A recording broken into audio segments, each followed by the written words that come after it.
I saw my name carved into a tree on a back road I'd never been down before. The next clue was written in my own handwriting, and I knew something about me wasn't right. It started with a call from my sister. "You need to come home," she said, her voice trembling through the phone line. "Mom's missing."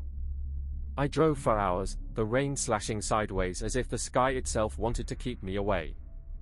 When I got to the old house, everything felt off. The porch light was out, and the front door hung open like a mouth waiting to swallow me whole.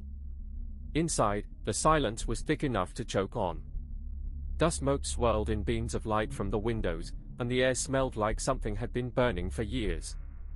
I called Mom's name, but there was no answer, just the creak of floorboards under my feet and the whisper of wind through a cracked window. That's when I saw it.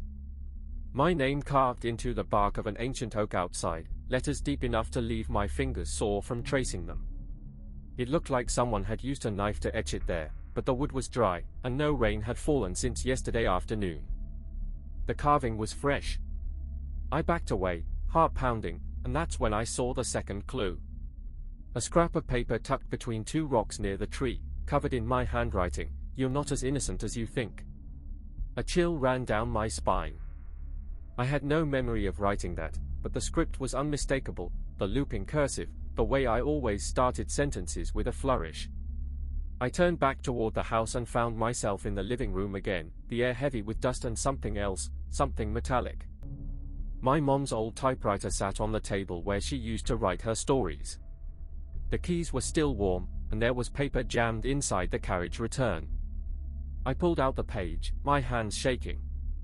It was a letter addressed to me, written in Mom's unmistakable script. "If you're reading this, I'm sorry," it began. "The truth is, I didn't disappear. I left." My mind reeled as I read on. She had been writing about her final days, the way she felt trapped by my choices, the way I had pushed her away with my demands and expectations. And then there was a paragraph that made my stomach drop. "I tried to leave before, but you always found me.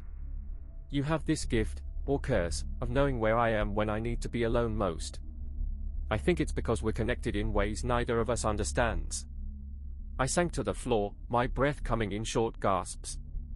That was why I had always been able to find her, not by following a trail or tracking down clues, but because she had left me breadcrumbs on purpose. The house creaked around me as if it were holding its breath. I could almost hear Mom's voice in my head, "You're not as innocent as you think." I knew then that I had to make things right. I had spent years pushing her away, believing she was the one who needed to change. But maybe it wasn't her fault after all, maybe it was mine. I prayed for discernment and forgiveness, holding on to the peace Jesus promises when things feel loud. I prayed for a softer heart when I realized my part in it. The next morning, I stood at the edge of the woods with a box full of letters, all the ones Mom had written over the years that I had never read. I knew now that I needed to understand her better, not just because she was my mother, but because we were both guilty in this. I need an outside perspective on whether I crossed a line. Comment your take.